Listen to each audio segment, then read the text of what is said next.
Narito na ang inyong hinihintay. Ang programang magpapakita ng di nakikita. Ang nakatago ay ilalabas niya. Yes, yo! Topacio!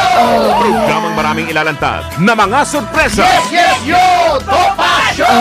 At ngayon, narito na po sila. Ang mga kwento niyang ating mapapakinggan. Si Mr. Yes, Yo, Attorney Ferdy Topacio, kasama si Doc Che Lejano. Yes, yo! Topacio! Yeah, mga kasama! Bibigyan ko namin kayo ng update just in case hindi nyo alam. Ngayon po ay unang araw ng Marso. Ibig sabihin, third quarter na tayo ng taon. Ang bilis, ano? Ang ating araw, Biyernes. Ating oras, alas 11:05 at ating programa ay Yes, Yo, Topacio. Kasama si Attorney Ferdy Gasolito, Mr. Sex Appeal. Oh yeah, oh yeah. Bumabati sa inyo ng mabuhay po kayo at lahat ng mga sa inyong katawan. Oh yeah. At alam nyo, di ba, maraming tumataas na bilihin ngayon, bigas, asukal, lahat, gasolina, etc. May bumaba po, pero hindi rin magandang balita. May bumaba, hindi po sinato. Ito si Nato Reyes, bababa. Bumaba po ang kumpiyansa. Nako, ito na nga ba ang sinasabi ko? Ito ay tinatawag po na handwriting on the wall na dapat pakinggan ng ating pamahalaan. Bumaba po, bumagsak, lumiit, kasing liit ko ang bilang ng mga Pilipino na umaasa na ang ekonomiya natin ay gumanda pa sa loob ng taong 2024. Mabigat. Ibig sabihin, nawawalan ng pag-asa ang ating mga kababayan na gumanda ang kanilang buhay. Oh my God! Ito po ay ayon sa survey na pagsubok pa, survey test. Kaya medyo nanlalamig yung mga tao. ng Social Weather Station. At hindi lang po bumaba ang kumpiyansa o ang pananalig ng mga tao na gaganda ang ekonomiya. Ang pagbabang ito ay pinakamababa. Ano hindi nanonood si Nato nito?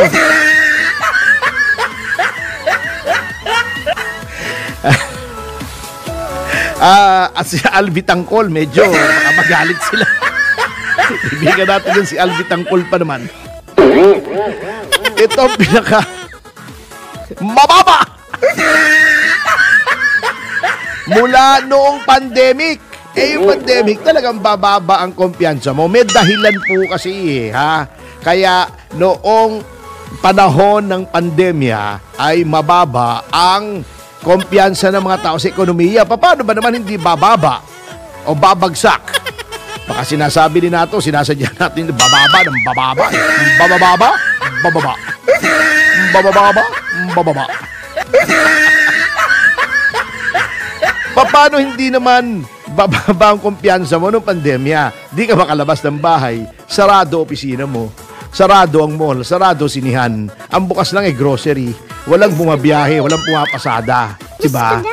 Kailangan mo ng quarantine pass para makalabas sa bahay once a week lang para mamili ng pagkain. Sarado lahat ng negosyo, restaurant, yung lahat, mall, bookstore, sinihan, wala. Malinis ang kalye. Talagang standstill ang ekonomiya. Kaya hindi natin masisisi ang pamahalaan noon kung mababa ang kumpiyansa sa ekonomiya. Hindi po kasalanan ng gobyernong Duterte yon. In fact, all things considered, hindi na po tayo nagsasabi niyan kahit yung mga ibang mga observers, maganda ang naging response ng pamahalaang Duterte sa pandemic. Kaya nag-survive po tayo, di ba? Oh, yeah. At first, we were afraid. We were petrified pala. Pero we survived. Ito po ang mabigat sa resulta ng survey na ito, wala namang pandemya. Normal ang ekonomiya. Bukas ang lahat ng negosyo. Di ba? Pag pumunta kayo sa kalye, traffic pa nga di ba sabi ng nasirang Pangulong Noynoy Aquino, sign of progress daw ang traffic. Traffic na traffic po, grabe. Ha? Oh my God. Bukas ang sinihan, bukas ang mall, ang pangangalakal ay walang humpay. Na parito, mga delivery, pagdating ng mga barko, dalang kalakal, mga imported, tayo naman, yung mga produkto natin ay dinadala natin, inaangkat, papunta sa ibang bansa. Paikot-ikot po ang ating ekonomiya. Ngunit, sa kabila po ng pagiging normal ng sitwasyon ng ating bansa ay natatakot pa rin, nababahala ang ating mga kababayan na hindi gaganda ang ekonomiya at patuloy na sasagsag etong taong ito. Sus, Maria Josep! Nakakabahala po talaga ito. Ibig sabihin, walang kumpiyansa ang mga taong bayan na yung inflation, runaway inflation kung saan lahat po ay tumataas. Ako na lang po ang hindi. Ay hindi kaya ng gobyerno. Pagkatapos, makakatanggap pa tayo ng katakot na balita. Tungkol sa agrikultura natin, may napipintong El Nino, ang solusyon ng gobyerno sa halip na irrigation, farm to market roads, support. Ano yung solusyon? Cloud seeding. Ano yun? Hindi naman sigurado yung cloud seeding Kesa mag-cloud seed kayo, baka sayang lang ang pera. Pag-aralan nyo lang yung rain dance sa mga Indian, di ba? May yung mga American Indians, hindi yung Indian sa India. Yung mga Native Americans, may rain dance sila. Yung sinasayaw nila, pagka merong tagtuyot upang umulan, yung Indian rain dance, yun na lang ang gawin nyo. Baka mas effective pa yun. Total, clueless din naman ang ating Agriculture Secretary at kung anong gagawin na alam naman nila, cyclical naman yung El Nino. La Nina, El Nino, La Nina, El Nino, nape-predict mo naman yan, ay nakatunganga pa rin. Biruin nyo mga kasama, Biruin nyo. Sige, magbiru kayo. Padala kayo jokes dito sa Twitter. Biro nyo, ang tindi ng kumpiyansa ng taong bayan nasa ilalim ng pamahalaan ng nung last year, noong 2022, nung papasok ang Administrasyong Marcos.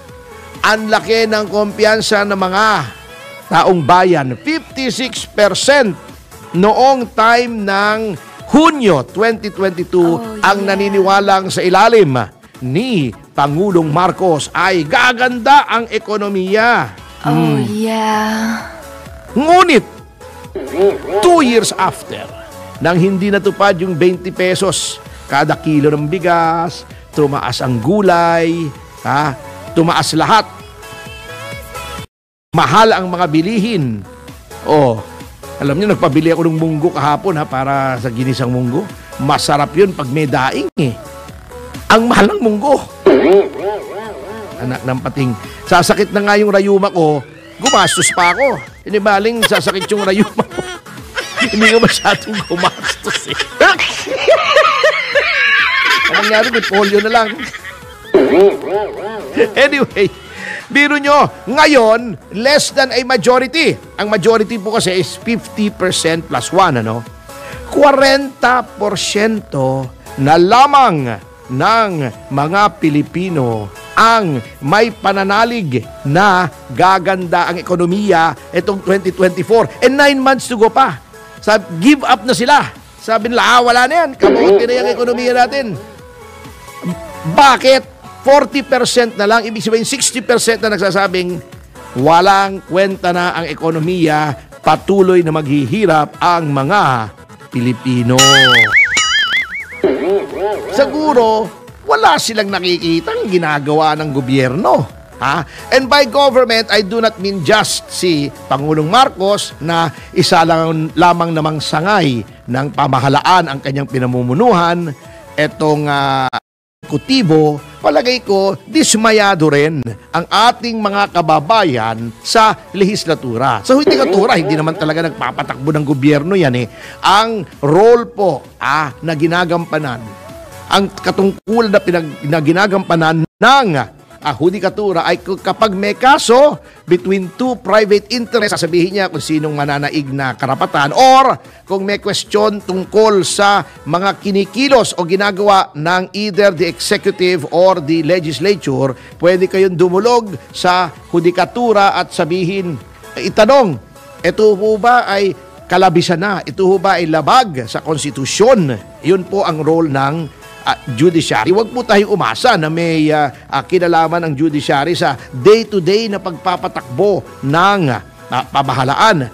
Ang talaga pong hinaasahan dyan ay number one, yung legislature na sila po ang may hawak ng kaban ng bayan. Kasi nakalagay po sa ating saligang batas, no public funds shall be spent except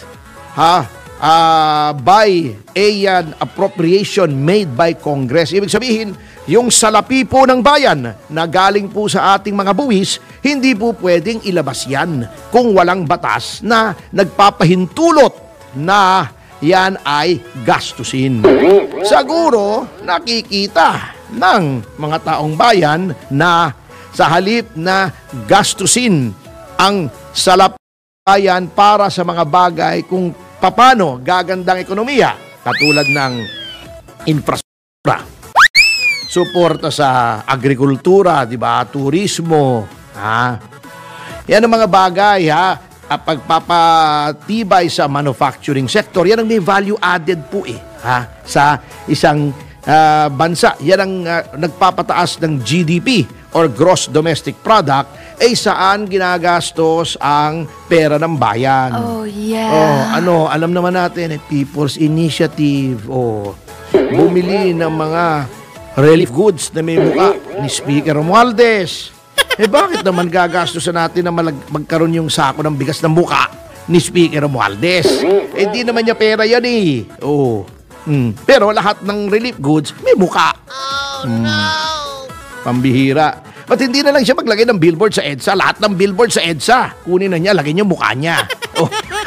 Baka mas matipid pa. Basta huwag niya gagastusin ng pera ng bayan, Ayun yung inuupahan dati namin ng Borracho Films, yung 180,000 plus VAT. Nagbayad ako ng buwis doon, sa EDSA, 108. Yan, lagay niya yung mukha niya, malaki-laki yun. May ilaw pa paggabi, Yun, yan po, nakikita nila doon sa mga unprogrammed, sasabihin nung, etong bilyon-bilyon sa DSWD, sasabihin ng DSWD, meron ba? Hindi namin alam yan, saan gagastusin yun? Nilagay sa DPWH, more than 170 billion, billion. Saan gagastusin yun? Papanong matutuwa ang taong bayan? Lilalagyan ng pondo, hindi pa alam kung saan gagastusin. Hinahinala po yan. Hindi po pwedeng ganyan. Kaya nawawala ang kumpiyansa ng taong bayan sa gobyerno. Sa panig naman ng ehekutibo, itong lehislatura na nga, kung ano-anong inatupag, puro congressional hearing, kansilahin ang frankisa ng isang news organization, gipitin ang mga kalaban nila, katulad ni Alan Peter, hearing, migrant workers, ang pinag-uusapan babatikusin mo yung unang-unang taong nagbalita nga na may abuso sa Milan, yung si Willie Fernandez, dahil lang may galit ka, na ang galit mo napakatagal na panahon na. 15 taon na, kinimkim mo yung galit, nakita mo roon na si resource person, yun ang uupakan mo. Sa halip ng inuupakan mo, yung mga nanloloko ng mga OFWs natin, uupakan mo ng personal, yung nagbalita. You shot the messenger, Alan Peter. Oh my God. Paano matutuwa ang mga tao dyan? Bukod sa yung 10,000 mo, walang nangyari, At kabukha ka pa ni Matet. Ganun. Ginagawa mo. Paano? Ewan ko nga ba, ito naman si Rizon Tiberos, kung ano, tawag dito, tawag doon, anak ng pating na buhay.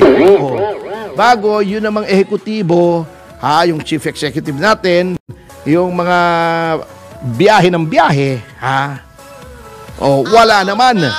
yung mga sinasabing FDI, foreign direct investors, mga pledge, pangako lang pala, sumpa lang pala yun. Gusto tuloy kumanta ng mga taong bayan ng pasumpa ka pa, ka. Ako ay mahal mo, mo. Wala eh. Di ba pinakita namin po sa inyo yung datos? 7% lang yata.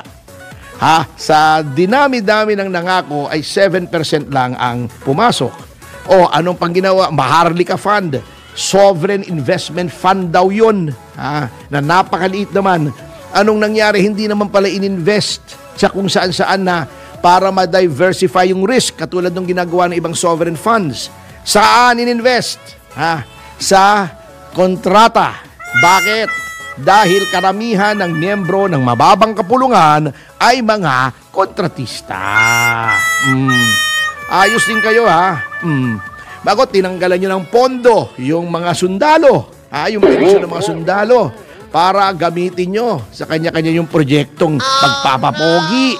Ginagawa nyong welfare state ang Pilipinas na puro ayuda. Yung ayuda po, okay naman yan. Wala naman pong masamang umayuda sa mga mahihirap. Pero hindi po dapat yan polisiya ng gobyerno. Kumbaga yan first aid, band aid. Pansamantala. Pagka yan ay ginawa nyong institutionalized, yan ay palagi ng aasahan ng mga taong bayan, magiging tamad na po yung mga ating mga taong bayan. Kasi kita mo, wala kang gagawin, meron kang 5,000 isang buwan. Yung iba dyan, siyempre yung mga masisipag, katulad natin, yung mga nakikinig dito, mga matitalino, at magagandang tao pa. Siyempre magsisikap tayo. Pwede ba naman sa atin yung 5,000 a month, pero yung mga iba nating kababayan, sad to say, bakit pa kami maghahanap buhay? Magpapalaki lang kami ng itlog dito sa bahay. Yung itlog, yung balot, di ba? Pagka yun, lumalaki yun, no? Pagka yun na ini-incubate, nagpapalaki ng itlog. Yun ang ibig kong sabihin. Meron kaming 5,000 isang buwan, sasahod kami. At least kakain kami. Iyan po ay hindi magandang pinuturo sa ating mga kababayan. So tayo ay nagiging welfare state, tumataas ang bilihin, ang inflation ay uncontrollable, samantalang ang Pangulo ay biyahe ng biyahe. Hindi po kami nagsabi nito sa isang game show, nakita nyo ba sa YouTube? Tinanong na, doon sa isang game show, yung parang quiz show na, ang palayaw daw nitong Pangulong ito ng Southeast Asian country ay Ferdinand Magellan. Bakit? Dahil si Ferdinand Magellan ang nakaikot ng unang beses sa palibot-libot ng buong mundo, naikot niya ang buong mundo. Eto daw Ferdinand na ito ay iniikot ang buong mundo. Ngayon nasa Australia. Anong ginawa? Inaddress yung parliament doon. Yun ang achievement nila. Nung inaddress ba niya yung parliament, bumaba ang inflation. Anong nangyari? Nakipagtratado siya. Nakipagsundo siya sa Australia na defense cooperation sa West Philippine Sea. Australia na malapit din sa Amerika. Tayo ay pilit inilalapit nito sa Amerika. Dalawang tuta ng Amerika nangyayari na nagkasundo na magtutulungan. Yan by achievement. Pagkatapos, di ba, sabi nila, meron daw ang pakinabang ng EDCA pag kalamidad ay tutulong. Di ba nagkaroon ng malaking sunog na helicopter na ginagamit para sugpuin yung sunog, forest fire? Hindi naman yata tumulong ang Amerika Akala ko ba pang kalamidad yan? Tayo pinagluloko Kaya huwag niyong sisisihin kung ang taong bayan ay mawalan ng kumpiyansa. Yan. At sa notang yan mga kasama ay magbabalik ang Yes Topacio makatapos sa mga commercials. Take two, sorry direct. Commercials, advertorials, patalastas, paalala, hanap po kayo just in Newsflash, breaking news, Newsweek, just in at this moment, at kung ano-ano pang katsurbahan. Ang ating oras po ngayon ay alas 11:24 ng umaga. I can toot now. Toot! 1, 2, 3, Hiya! Yes, yes, yo, Topa Show!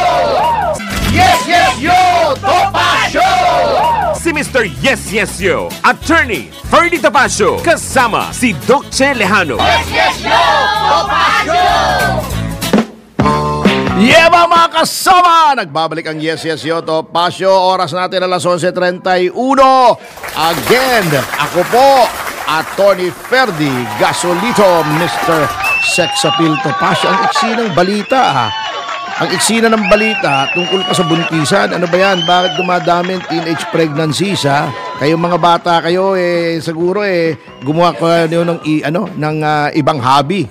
Kesa nagbubuting-tingan kayo. Yan po yun.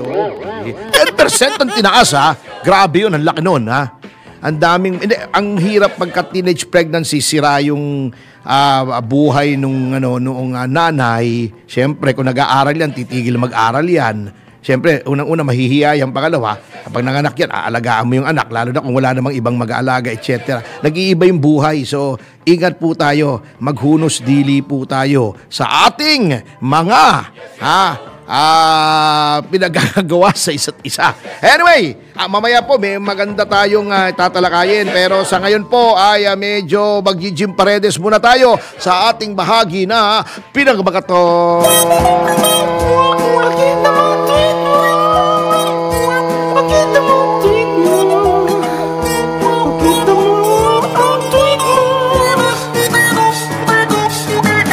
Pakita mo, tweet mo, uy. Alright, unang-una si Richard Ruiz. Abang-abang lang daw siya. Hindi ka na kailangan mag-abang. Nandito na tayo. Siyempre si Japok T. Nandito rin. Alan Jacob.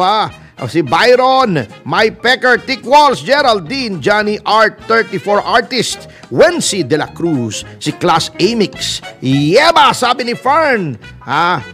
Ano yan? Sabi ni Guards, Philly Eagles, yes, yes, yo na tayo kay Sabroso, Usapagani. Ano ba yung Usapagani?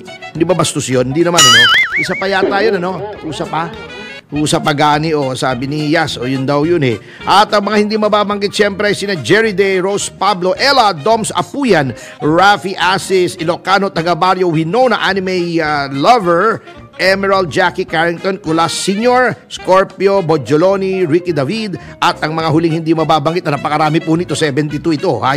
Si G-Rain, Guards, ay nabanggit na natin si Guards Boy, Wilson Ala, ayan, Manny Armanyoska, at si Brian Jackla. Jackla talaga At siyempre po si Michael Guy, si Rolly Mendez Tomas, at Tony Raul Paras. Yan ay nakikinig po sila.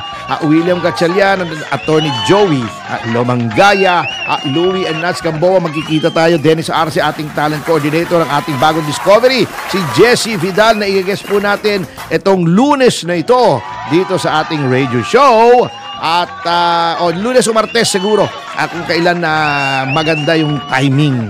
At matatanghayan nyo ang kanyang bayuti. Yan. Okay, sino ba? Well, si Jingay at saka si RJ Samonte, mga kaibigan natin yan. Si Ate Ems Magahom, William Gatchalian, Andrew Tan, Willie K, at si Katirso Peralta at si Kachek Talay. Okay, eto na. Mga viral video, grabe na palang nangyari sa NAIA. Di ba, worst airport yan? Noong one of the worst airports sa mundo nung panahon ni Noynoying, ni Pangulong Aquino, na iangat po pati yung mga ibang airports na ayos nung panahon ni Pangulong Duterte, ngayon ay sumasagsag na naman. Grabe. Kita nyo hindi parang airport parang bodega na ang nangyayari. Kita nyo to, unang-unang video, makikita nyo yan Pagmasa nyo mabuti, hindi po lang butas-butas yan. May lalabas po dyan mamaya. Ayun. Nakita nyo yung mga gumagalaw. Ayun, gumagalaw-galaw na yun. Yan po ay surot o bed bugs. Yan po ay kontribusyon ng isang observer. Ayun, lumalabas. Ew. Parang pag pinipisil mo yung tagihawat, di ba ganun ang itsura, may lumalabas na puti. Ew, yak. Ew. Sabi nga ni Chris Aquino, kadiri. Kadiri. Ayan, naiya po yan, Ano ba terminal yan? Sino bang makaka-recognize yan? Ayan, grabe, Kaya nagre-reklamo, terminal 2, ano yan, domestic, PAL, Cebu Pacific, Air Asia ba? Yan, oo, domestic po yan, oh. Grabe, oh. Ang sama po niya, pag pumasok sa pantalon niya, kinagat kayo sa singit. Makati yan! Paano yung kakamuti yung singit niyo? At 3 daw, 3. International, ano? Yan yung Centennial, ano? Centennial. Oh, grabe, oh. Doon gaano ba naman kamahalang pest control? Para magkakaroon ng surot naman ang NAIA, oh. Kawawa yung mga, tingnan nyo yung mga nakupo, hindi nila alam, mamaya-maya, kakagatin na yung singit nila. Oo. At hindi lang po surot. Sana may video rin tayo ng mga resulta, yung mga nabiktima ng surot. Oo. Grabe. And then, hindi lang po surot. May mas malaki pa sa surot. Hindi ko alam kung anong mas worse, surot o daga, eh. Ayan, no? Kita nyo to. Nasaan yung, yun, no? Ayun po, nakita nyo, doon sa upper left. Ayun. Kita nyo, yun, no? Ang laking daga, oh. Kasi ang laki ng kuting yun, ah. Oh, lang yung daga nyo, no? Sewer rat yan, eh. Oh. Herbergerd. Oh, yun. Acrobatic pa, oh. Yun, oh. Oh. God. Alam mo, magandang gawin ng NAIA. Grabe, ha? Ang tagal nitong video na to. Oh, yun, oh. Oh, similip-silip pa siya. Ano siya, papuntang Davao sa Gurian. Yan, pinapakinggan niya kung boarding na. Kung saan boarding gate siya, yun, oh. Gate 1 daw siya, yun. Tumatakbo siya, yun, oh. Ayun, oh. Oo. Kagagaling lang yan sa, yung sa Mabuhay Lounge. Yun, oh. Kumain siya ng lugaw ni Lucio. Ang tagal, oh. Grabe naman ito, oh. Yun, oh. Umihi pa yata ron. Leptospirosis pa yun. Oh, pumasok sa loob. Mamaya-maya yun, nasa maleta na ng pasero. Oh. Yan, oh. Talagang binaybay niya yung buong tubo, no?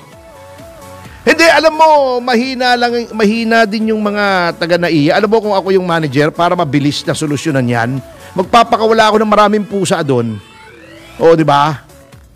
Ngayon, pag dumami naman yung pusa, pakawala ka naman ng aso. Para mawala yung pusa. Naging parang zoo na yung Hindi lang zoo, zurot pa. Pambihira naman, oh. Pagkatapos, magre-reklamo tayo, ha? Kung bakit yung mga world class na mga artist, katulad, parang may kamukha to sa kongreso itong to, ha? Hindi ba congressman yan? Akala nyo lang, oh. Yung kanina tumutulay. Ayan, surot, oh. Ayan, oh. Ayan, oh, dumudungaw-dungaw pa. Yes, hinahanap kaya yata nito. Dumudungaw, eh. Isipin mo, pabiyahe ka bago medyo makwan. Ha? Medyo ang biyahe mo pa pa Dubai, mga 7 hours, bago kakakating ka niyan sa puwet. Di penitensya yung biyahe mo. Ikukus-kus-kus ka doon sa kwan. Actually, nangyari na sa akin yan, ha, sa PAL. International, umiro mo. Babiyahe ka, Boss Drew, babiyahe ka, papuntang Dubai, oh. Kinagat ng surot yung pet mo. Napakahirap noon. Sino matutuwa ron? Di kukus-kus-kus ka dyan, oh. Akala tuloy nung makikita ko ng stewardess, kala manyakis ka. Gagiling-giling ka ron, oh. Napakahalay. Ang bihirang buhay ito. Talaga naman, oh. Ayusin nyo naman yan, NAIA. Oo. Isang latang pesticide. At first, I was afraid. I was pesticide. Pesticide. Ang bihira, tanggalin nyo na nga yan at baka may makakita ba dyan ng mga banyaga, mag-alisan dito. Ha? Baka sa sobrang takot nila, sa halip na mag-aeroplano sila paalis ng Pilipinas, magbarko na lang. Baka tagal-tagal yun. Ay naman talaga, ano ba yan? Alam mo, naaawa ako rito kay Ramon Ang, di ba sila yung nakakuha ng bid na i-modernize yan? Pambihira, pati ba naman niyang surot, problema pa namin? Sabi nila, nako naman, oo. Anyway, may isa pa tayong topic dito at may oras pa naman. Eto bagamat itong si Binibining Lorraine Badoy ay kaibigan natin, agree po tayo sa ginawa ng ating kataas-taasang hukuman na siya po ay pinatawan ng multa na 30,000, maximum po ito sa indirect contempt of court dahil po sa kanyang mga maaanghang na salita laban sa isang huwes. Sabagkat kung inyo pong nagugunita, may dinismiss pong kaso ang isang huwes sa Maynila kung saan pinawalang sala yung mga sinasabi ni ni Yusek Badoy ng NTF-ELCAC na mga kasapi sa Communist Front Organizations. Natgalit po siya at siya ay nagbigay ng banta laban kay Judge Marlo Magdosa Malagar. Etong si Judge Marlo, ano po to? Babae ito Marlo lang ang pangalan niya. Babae pa naman. Kasi nagpetisyon ng gobyerno na ideklara na terrorist organization ang Communist Party of the Philippines at ang NPA. Dinismiss po to ni Judge Malagar sapagkat hindi siya nakumbinse. Ang gamot po rito kapag kayo ay hindi nananaig sa korte, katulad ko, yung petisyon, yung hiling ng DOJ na ikansela yung pasaporte ni Congressman Tevez ay pinagbigyan ng korte, mag-apila kayo, kaya nga po may Court of Appeals, kaya nga may Appeals, Court of Appeals at Supreme Court. Huwag nyong tatawaging mangmang yung huwes at sasabihin dapat ito ay mapatay. Hindi po tama yun. Ang huwes po ay nagdidesisyon ng kaso. Huwag po nating tatakutin naman. Kung tayo ay merong disagreement, may apila po. Pwede po tayo mag-MR. Doon natin ilatag ang ating mga argumento. At kung hindi pa rin pagbibigyan, iakyat po natin sa mas mataas na hukuman hanggang sa kataas-taasang hukuman kung gusto natin. Pero, wag naman ipepersonal yung judge. Kasi, yun ang paniniwala niya batay sa tagtingin niya sa ebidensya. So, wag pong ganon. Pero, hindi naman na ito namang mga ulalong mga komunista naman ay sinakya naman. Sinabi naman na at tama daw yung ginawa. Ito tama naman. Sabi naman itong Alliance of Health Workers, yung mga sinasabi daw ni Yusek Badoy ay nalalagay sila sa panganib. Yan ang kalukuhan na naman pinagsasabi yung Alliance of Health Workers. Sino ba itong Alliance of Health? Itong si Bonifacio Carmona. Kababalaghan naman yung sinasabi mong Bonifacio Carmona ka. Judge, health workers, anong koneksyon noon? Kengkoy ka pala Huwag mo sakyan yung issue. Applicable lang po yung desisyon doon sa judge. Hindi po kayo kasama. Huwag kayo makisawsaw dyan. Mga ulalong Communist Front lang naman kayo, bago sasabihin nyo, nire-red tag kayo, tanggalin daw yung lisensya. Wala pong red tagging. There is no such thing as red tagging. Ang red tagging po lamang ay meron kapag si Coco Martin ang nagsabing ang isang banana ay pula. Red tagging. Tagging. Kasi red sagging, hindi nyo masabi yung S. Red tagging. Yun lang ang red tagging na alam kong meron. Kaya Bonifacio Carmona, ulalo ka, huwag ka lang sumali rito. Pwede ba? Usapan ng matitinong tao ito, Bonifacio Carmona, tao nag-uusap dito, Okay? At sa notang yan mga kasama, ay magbabalik po muli ang Yes Topacio. Pagkatapos ng mga ilang mga bagay, ating oras po, alas 11:45 ng umaga. I can toot now. Toot! 1, 2, 3, Yeba! Yes, yo! Topacio! Yeba mga kasama, oras natin alas 11:50 at narito na po tayo sa huling yugto ng Yes, yo Topacio. Katulad po ng dati, ako pa rin ang inyong kasama, Atty. Ferdy Topacio. Oh yeah.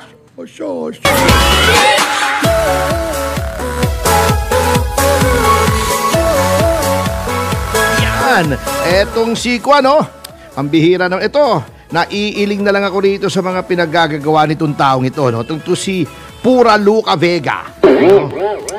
Walang kadala-dala, na aresto na naman. Dahil doon sa kanyang kontrobersyal na ama namin na performance.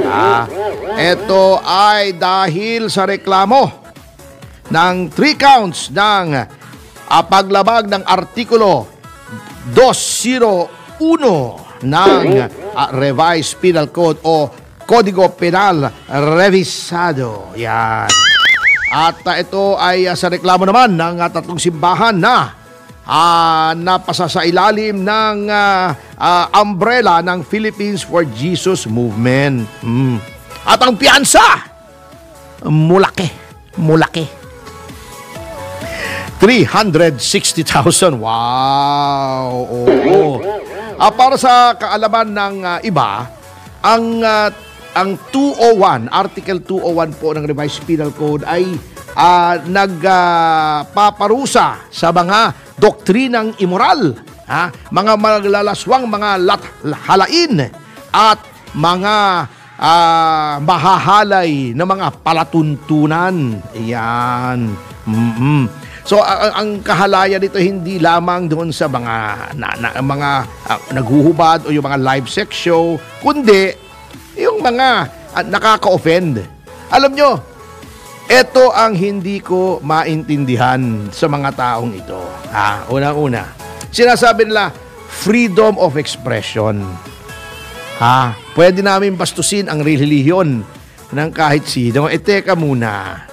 Ang freedom po, lahat ng freedom, hindi lang freedom of expression, freedom of the press, freedom to assemble, assemble yung mag-rally, hindi yung mag-assemble ng mga model, mag-assemble ng kotse, yan, hindi yun yung assembly na yun, saka yung transmission assembly, akala nyo yung nasisira sa kotse, yung pag sa clutch, hindi yung assembly na yun, yung mga lahat po in a democratic society, lahat po ng freedoms ay may limitasyon. Sabi nga ng US Supreme Court, freedom is not license. Ibig sabihin, license as in licentiousness, yung walang pakundangan, walang limit, unli. Wala pong ganung karapatan. Di ba may nagsabi nga na your freedom to swing your arm, gaganong-ganong ka, ends at the tip of my nose. Pwede kang magganong-ganon. O ganun-ganunin mo yung braso mo, wala kaming pakialam sa'yo. Pag tinamaan mo na yung ilong ko, ibang usapan na yon. Yung freedom mo ay yung paggamit mo ng iyong karapatan. Yung kalayaan ay lumabag na sa aking karapatan. Hindi po pwede yun. May kasabihan nga po sa Latin, sic utere tuo ut alienum non laedas. Gamitin mo ang iyong karapatan sa paraan na hindi nakakalabag sa karapatan ng iba. Use your rights so as not to injure the rights of others. Yun po ang limitasyon. Okay, pwede ka magsalita, ibagsak ang gobyerno, ganon-ganon. Pero kung libelous na, under the libel laws, may malisya na, gusto mo nang manira, etc., ay yan po ay criminal offense na pwede kang parusahan dyan. Freedom of assembly, okay. Ngayon po under BP 880, although ang general rule ay dapat may permit kung kayo ay mag-assemble. Para lamang sa kaayusan, naintindihan po natin yan kasi alam nga naman bigla kayo mag-rally sa gitna ng EDSA, binara nyo yung EDSA, kagulo yan, traffic yan. Kung gusto nyo mag-rally kung saan man, ay kailangan kumuha kayo ng permiso at may procedure po ang kada LGU kung paano kumukuha ng permit sa rally. O any assembly, pati yung promotion ng produkto, motorcade, etc. Kami po, nagpo-promote kami ng Mama Sapano, ay kumukuha kami ng permiso. Motor, mukha kami mga gago doon sa kalye. Yan. Para maka-attract ng attention. Siyempre, gagamitin nyo yung mga public places na hindi lamang kayo ang may karapatang gumamit, may karapatan din gumamit ang publiko para lang mako-coordinate yung pulis, baka may mag-away doon, may mambato sa inyo, manggulo, etc. Pero, meron din pong mga freedom parks. Katulad ng Plaza Dilao, Liwasang Bonifacio, Plaza Miranda. Under the law, yung BP 880, ito po ay designated na freedom parks. Kahit walang permit, pwede pong kahit sino mag-rally dyan. Ngunit, Bagamat sa ilalim ng saligang batas ay mayroong kalayaan na magtipon-tipon at magprotesta sa kalabisan ng gobyerno, etc. Kung kayo po ay nanggugulo na.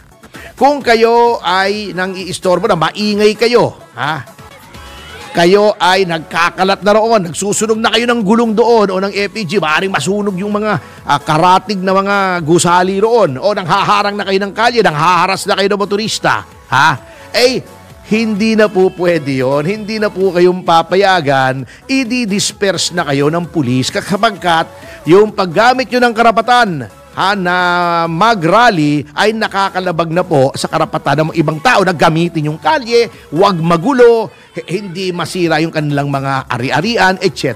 Ganun po yun. Eto, sige, drag queen ka, mag-performance art ka, okay. Pero kung naiinsulto na ang paniniwala ng mga ibang tao, nababastos na sila, iniinis mo na at sinasadya mo. Alam mo na yung ginagawa mo ay nakakainis sa pananampalataya ng ilang tao. Bakit ayaw mo pang tumigil?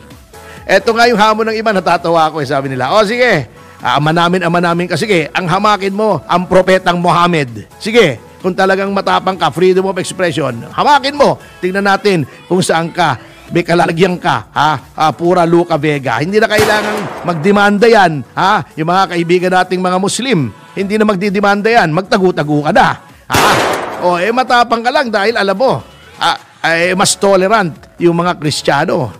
Yan ang sinasabi ko So, tayo po mga kasama, gamitin natin ang mga karapatan, ngunit hindi yung nakakasira naman sa karapatan ng ibang tao. Okay? Yeah. Ayos! Yeba! Sa notang yan ay magbibigay daan na po tayo sa susunod na programang Balitang Bayan! Yan! Kasama si Ginoong Drew na sino.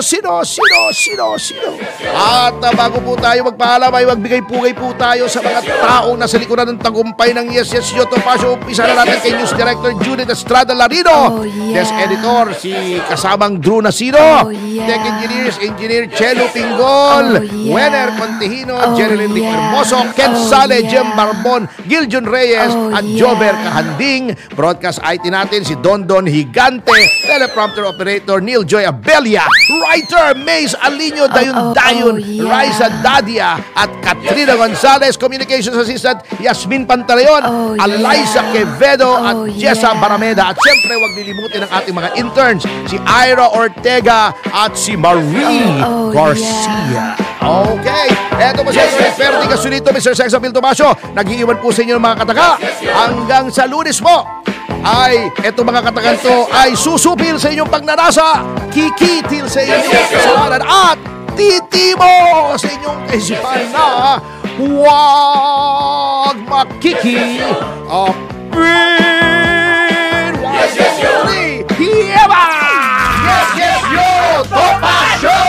babayagin Si Mr. Yes Yes Yo, Attorney Ferdy Topacio, kasama si Docche Lejano. Yes, yo! Topacio! This is the news and information station of Aliu Broadcasting Corporation.